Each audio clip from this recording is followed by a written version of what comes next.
तो फिल्म की शुरुआत होती है और हमें सारा नाम की लड़की दिखाई जाती है जो अपने बेटे को लेकर नए टाउन में शिफ्ट हुई थी। उसका घर जंगल की साइड पर था। उसके बेटे का नाम क्रिस होता है। सारा के हस्बैंड ने उसे छोड़ दिया था, इसीलिए वो अपने बेटे के साथ अकेली रहा करती थी। अब जब रास्ते में गाड़ी चलाकर वो अपने बेटे को साथ लेकर जा रही थी और दोनों जाते हुए बहुत ज्यादा मस्ती करते हैं, अचानक से सारा की गाड़ी का एक्सीडेंट हो जाता है। उसकी गाड़ी के आगे एक बूढ़ी औरत आ गई थी जो सड़क के बिल्कुल दरमियान में खड़ी थी। वो अपनी गाड़ी को रोककर नीचे उतरती है और उस बूढ़ी औरत से पूछती है, क्या आप ठीक हैं? इस एक्सीडेंट की वजह से सारा की गाड़ी के साइड का शीशा टूट गया था। वो जब अपने शीशे को उठाने और उस बूढ़ी औरत को देखने जाती है तो वो मुंह में कुछ बड़बड़ा रही थी और बार बार सारा के बेटे क्रिस को देखती रहती है। सारा उसे देखकर बहुत ज्यादा घबरा गई थी। वो जल्दी से अपना शीशा उठाती है और गाड़ी लेकर वहाँ से चली गई थी। जब सारा अपने बेटे को लेकर नए घर में आती है तो क्रिस को एक स्पाइडर मकड़ी नजर आई थी, जिसे देखकर वो डर जाता है। सारा उस स्पाइडर को एक जाल में बंद करके बाहर छोड़ाती है। तभी क्रिस उससे पूछता है कि आप मेरे डैड को यहाँ पर क्यों नहीं साथ लाई? अगर वो हमारे साथ होते तो इस स्पाइडर को मार देते। इतना कहकर उसने खुद ही उस स्पाइडर को मार दिया था। क्रिस गुस्से में जंगल की तरफ भाग जाता है। सारा भी अपने बेटे को आवाजें लगाती उसकी तरफ जा रही थी। जंगल में पहुंचकर सारा एक बहुत बड़े होल गड्ढे को देखती है, जिसे देखकर वो काफी ज्यादा डर गई थी। जब वो उसके अंदर झांक रही थी तो पीछे से क्रिस आ गया था।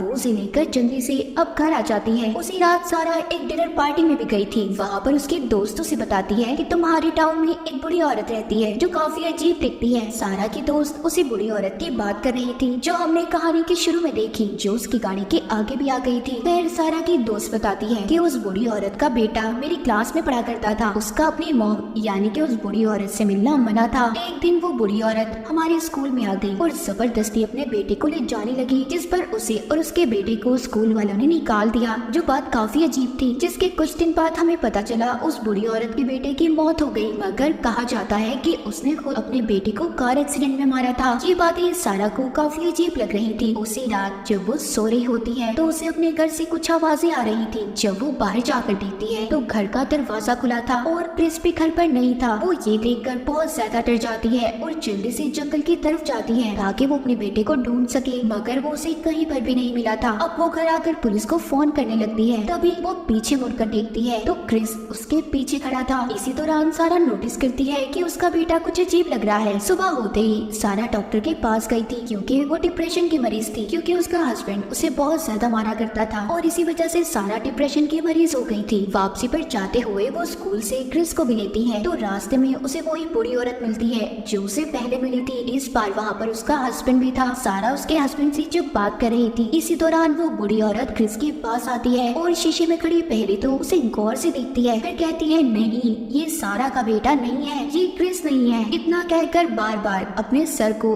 गाड़ी के शीशे पर दे मारती है। ये सब देखकर सारा बहुत ज्यादा घबरा गई थी, इसीलिए अब उस बुढ़ी औरत का हस्बैंड भी उसे वहाँ से ले जाता है। सारा भी अपने बेटे को लेकर घर आ गई थी। अगले दिन सारा जब उस बुढ़ी औरत से मिलने उसके घर पर आती है तो वो देखती है किसी ने उसे बुरी तरह से मार दिया था और उसका सर मिट्टी में दफनाया हुआ था। सारा उस बुढ़ी औरत के फ्यूनरल में जाती है जो मर चुकी थी, पर जाकर वो उसके घर में देखती है कि घर में जितने भी शीशे हैं सब पर काले रंग का कपड़ा ढका हुआ था। जिसके बाद वो उसके हस्बैंड से मिलती है जो बताता है कि मेरी बीवी के अंदर एक खास किस्म की ताकत छुपी हुई थी। वो लोगों का साया अक्स देखकर बता दिया करती थी कि वो कैसा है, और उसने हमारे बेटे के बारे में भी यही कहा था कि वो हमारा बेटा नहीं बल्कि कोई काली ताकत या फिर कोई बुरी आत्मा है। सारा पूछती है कि उसकी मौत कैसे हुई।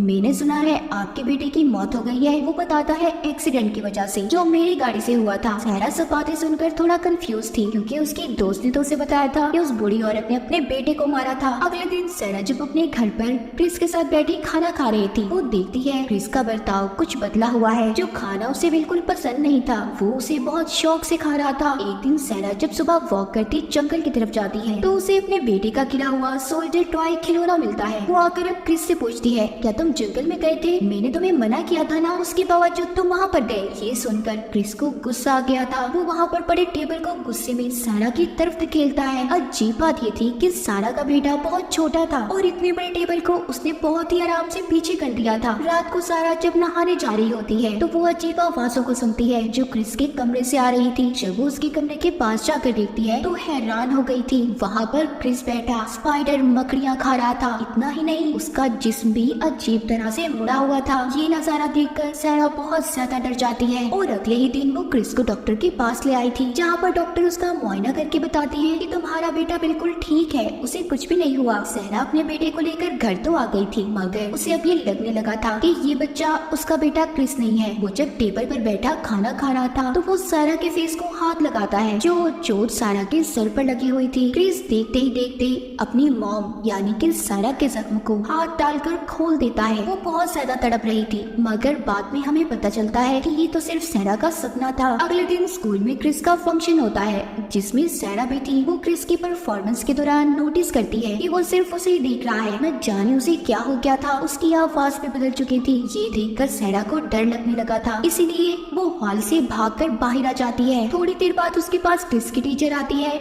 जिसके साथ अब क्रिस भी था। सारा को उस पर शक होने लगा था, इसीलिए उसने अब अपने बेटे के कमरे में कैमरा भी लगा दिया था। जिसके बाद वो जब कैमरा में वीडियोस को देखती है, अब तो उसे पक्का यकीन हो गया था कि क्रिस उसका असल बेटा नहीं है। ये कैमरा सारा जल्दी से उस बुरी औरत के हस्बैंड के पास लेकर जाती है, उनसे ये वीडियो देखने का कहती है, मगर उसने वीडियोस को देखने से इनकार कर दिया था, क्योंकि उसे डर था कि जो उसकी बीवी और बेटे के साथ हुआ वो ही सब कुछ अब उसके साथ होगा। और कैमरा को तोड़ देता है, क्योंकि उसे अपनी बीवी की कही हुई बातें याद आ जाती हैं, जो हमें कहानी में आगे जाकर पता चलेंगी। फिर सारा उसके बाद अपने घर आ गई थी। वो क्रिस को देखती है, जो बैठा टीवी देख रहा था। वो उसे चेक करने के लिए उसे कहती है कि क्रिस आओ तुम्हारी फेवरेट गेम खेलते हैं, जो ये थी जिसमें सारा 10 तक गिनती और फिर क्रिस और सारा मिलकर अजीब मुंह बनाया करते थे। लेकिन इस बार क्रिस कुछ भी नहीं करता। सारा को भी यकीन हो गया था। वो कहती है तुम जो भी हो क्रिस नहीं हो, तुम मेरे बेटे नहीं हो। और यहाँ पर तभी क्रिस सारा को उठाकर पटकने लगता है। उसे दीवार में जोर जोर से मार रहा था, जिससे अब उसे यकीन हो गया था कि वो क्रिस नहीं बल्कि कोई बुरी ताकत है या फिर कोई क्रिएचर था। और बहुत ज्यादा जख्मी होने की वजह से सारा बेहोश हो गई थी। जब उसको हल्का हल्का होश आता है तो वो खुद को जमीन पर गिरा हुआ देखती है। वो अपने घर के बाहर थी। वो बुरी ताकत जो क्रिस की शक्ल में थी वो उसी के पास बैठा खुदाई कर रहा था, जिसके बाद वो सारा को खींचकर उस गड्ढे में उसके मुंह को दफना देता है। यहाँ पर हमें पता चलता है कि उस बुरी औरत को भी इसी बुरी ताकत ने मारा था, क्योंकि वो इसके बारे में जान चुकी थी कि ये असल क्रिस नहीं है। इसीलिए वो कहानी के शुरू में क्रिस को गौर से देख रही थी। खैर वो बुरी ताकत सारा को दफनाने के बाद खुद बेहोश हो जाता है, क्योंकि सारा ने उसके खाने में बेहोशी की दवा को मिला दिया था। सारा खुद को किसी तरह जमीन से बाहर निकालती है और उस बुरी ताकत को जो क्रिस की शक्ल में था उसे लेकर बेसमेंट में बंद कर देती है। तब वो उसका अपनी गाड़ी के टूटे हुए शीशे में असल चेहरा देखती है, जिसे देखकर वो एकदम डर गई थी। जो एक डीमन का चेहरा था, वो डीमन अब आहिस्ता आहिस्ता जागने लगता है और एक बार फिर से उसने सारा पर हमला कर दिया था। वो किसी तरह से खुद को उससे बचाती है और बेसमेंट में बंद करके अब जंगल की तरफ भागने लगी थी, जहाँ पर बहुत बड़ा गड्ढा था। वो उस गड्ढे के अंदर जाने का फैसला करती है, क्योंकि उसे लग रहा था कि उसका बेटा यहीं पर होगा। जब वो उसके अंदर जाती है तो वहाँ पर उसे एक टनल सुरंग दिखाई दी थी, जिसके अंदर जाने पर उसे क्रिस बेहोश मिलता है, यानी कि उसका असल बेटा जो अभी भी जिंदा था। वो अपने बेटे को लेकर किसी तरह से जब टनल से बाहर आ रही थी तो वो अपने पीछे बहुत से डीमन मॉन्स्टर्स को देखती है, जिनकी शक्ल काफी अजीब थी। वो आते हुए बहुत से स्केलेटन ढांचे भी पड़े हुए देखती है। मतलब ये डीमन बच्चों को खाया करते थे। वो किसी भी फैमिली से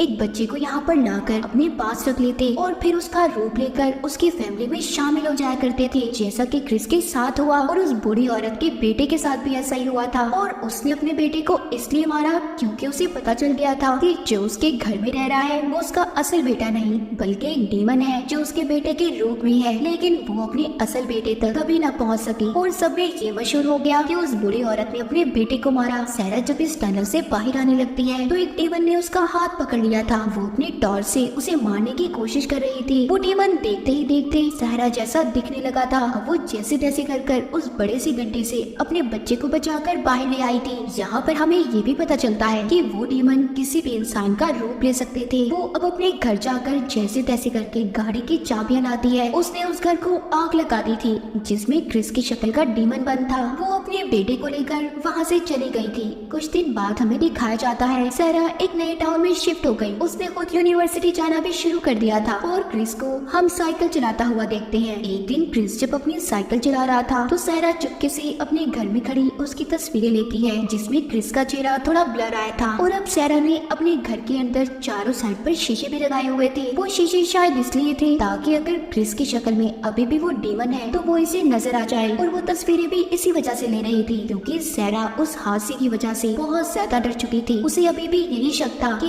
क्रिस उसका असल बेटा है या नहीं। और इसी हॉरर एंडिंग के साथ इस फिल्म की कहानी यहीं पर खत्म हो जाती है।